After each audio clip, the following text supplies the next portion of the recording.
Ce qui se passe, c'est qu'on a un projet de fermeture de site qui mettrait 314 personnes sur le carreau et des actions, des mesures de pression qui sont faites au quotidien pour intimider les gens et que le projet de fermeture se fasse au plus vite alors qu'il y a des procédures légales et qu'on doit les respecter et on doit avoir du respect pour ces gens. Ça fait 30 ans qu'on travaille ici et puis maintenant ils décident d'emmener l'usine ailleurs et puis nous mettre dehors.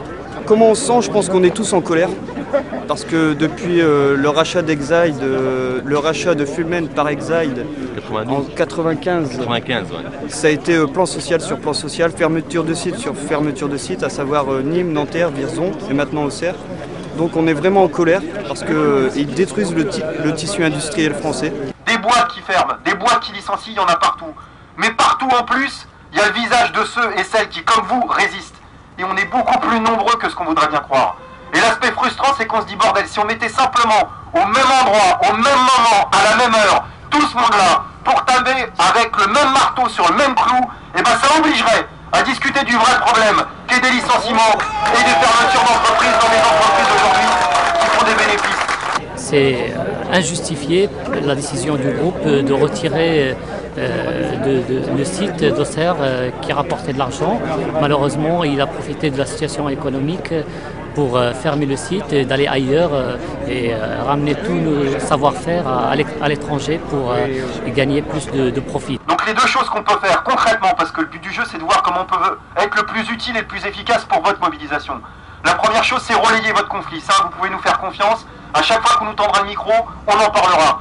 On peut rendre la réalité du visage social de l'entreprise de Fullman et notamment d'Exide qui aujourd'hui, si j'ai bien compris, au niveau du chiffre d'affaires, au niveau mondial, fait 2,4 milliards de bénéfices, annonce dans le groupe Europe, j'ai bien compris, 32 millions d'euros de bénéfices, et fait quand même 320 suppressions d'emplois. Donc la contre-publicité, c'est-à-dire la publicité de ceux et celles qui se mobilisent, aussi que ça pèse sur la table des négociations, et ça, vous pouvez faire confiance pour qu'on relaye ce combat-là de façon militante, y compris dans les médias, quand on acceptera de nous laisser parler de ces choses-là. Maintenant, dans quel état d'esprit on va être? On va être dans un état d'esprit déjà de revendication contre cette fermeture, et ensuite de combat si vraiment si vraiment le gouvernement n'impose pas un moratoire contre les licenciements. Personne n'est à l'abri, et surtout les gens ici qui n'ont connu que cette entreprise, qui ont œuvré pour les bénéfices actuels des actionnaires, qui ont donné tout, parfois même leur santé, et qui se retrouvent sur le carreau aujourd'hui. Ça c'est déplorable. Et personne qui n'a rien fait au niveau des pouvoirs publics. On a des entreprises qui sont en face, là il y a Fruoff, 95 personnes qui viennent d'être licenciées. Il y a le site d'Amoramaï où 80 personnes vont être mises sur le carreau, la fermeture totale et délocalisation. On a Paul Renard aussi qui est menacé et qui va aussi fermer. Ça fait maintenant plusieurs semaines et plusieurs mois qu'on milite pour qu'il y ait une initiative unitaire et nationale de tous les salariés qui subissent les licenciements. C'est vrai notamment autour des salariés de l'automobile, parce que je vous fais pas le dessin, vous avez suivi comme moi, comment le groupe Renault, le groupe Ford, le groupe PSA, plus toute la sous-traitance, parce que c'est un véritable massacre, faire en sorte que ces groupes-là arrêtent de se mobiliser que localement, mais aillent par exemple à Paris, avec une vraie grande manifestation nationale, défilée jusqu'à Matignon, jusqu'à l'Elysée, là aussi pour faire ce qu'avaient fait par exemple les salariés des petits lus, vous vous en souvenez, c'était il y a un peu plus de 6 ou 7 ans maintenant. Et ben les petits lus, c'était le premier scandale des licenciements boursiers, on a appelé ça comme ça, qui avait pris le temps de sortir un peu le nez du guidon et dire bah voilà, on va pas y arriver seul, donc on va prendre le temps d'aller contacter nous-mêmes, les salariés des autres entreprises, exactement à l'image de ce que vous êtes en train de faire aujourd'hui sur ce site. Le service public d'éducation que je représente a tout à perdre dans les licenciements parce que je pense que moins il y a d'emplois, moins il y a de services publics après, tout s'enchaîne et je crois qu'on assiste vraiment à une casse totale de tout l'emploi, qu'il soit privé ou public. Et c'est pour ça que je voulais être là ce midi. Donc nous, ce qu'on proposera, à l'image de ces collectifs qui existent localement, c'est qu'il y a un collectif national qui voit le jour, regroupant les partis, les syndicats, les associations qui le souhaiteront pour se mobiliser sur les licenciements. Et sur les licenciements, pour nous, c'est passé par une mesure concrète qui s'appelle l'interdiction des licenciements. L'interdiction qui passe par une loi.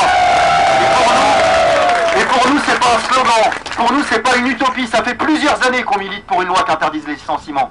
Et on parle de loi pourquoi? Parce qu'on sait que tous les groupes qui sont présents, y compris sur ce site, à un moment ou à un autre, ils ont palpé de l'argent public. À un moment ou à un autre, ils ont eu l'accord, le bénéfice, un coup de main de la part des pouvoirs publics. soit sous forme de subventions publiques directes, soit sous forme de cadeaux fiscaux, soit des fois parce qu'on donne un petit coup de main pour un morceau de terrain, pour de l'immobilier, pour un morceau, une bretelle d'autoroute. Ça arrive partout, dans tous les départements, dans toutes les régions. Et puis quand il y a des groupes qui font des bénéfices et qui disent on ferme un site, on fait un plan de licenciement, on a des pouvoirs publics qui disent on ne peut plus rien faire. Mais si ça marche dans un sens, ça doit marcher dans l'autre. Si on est capable de donner l'argent public, les pouvoirs publics devraient être capables de taper du poing sur la table pour récupérer l'argent public et les cadeaux qu'on leur a fait pour permettre à la production de continuer et faire en sorte qu'il n'y ait aucun licenciement. Et c'est pour ça que je dis que c'est pas une utopie, c'est pas une vue de l'esprit, parce que ça pourrait se faire sur décision de justice. Bon là on a la semaine de fermeture, on espère déjà que la direction ne va pas faire un coup de chien au niveau des salariés et essayer de sortir le stock de batteries qui est sur le site. On espère aussi qu'ils ne vont pas emmener toutes les machines avant la reprise du travail la semaine prochaine. Donc on a organisé un tour de ronde, il y a beaucoup de gens qui vont se mobiliser. On a vu que là des gens aussi étaient prêts à venir nous soutenir, à venir éviter justement que se passent des choses comme ça sur le site qui seraient vraiment terribles pour les salariés quand ils vont revenir de leurs vacances. Quoi qu'il arrive, il faut se mobiliser bien sûr, mais maintenant l'union fait la force. Faut que toutes les personnes qui travaillent dans l'industrie qui sont menacées, il faut qu'ils s'unissent, qu'ils fassent des actions communes.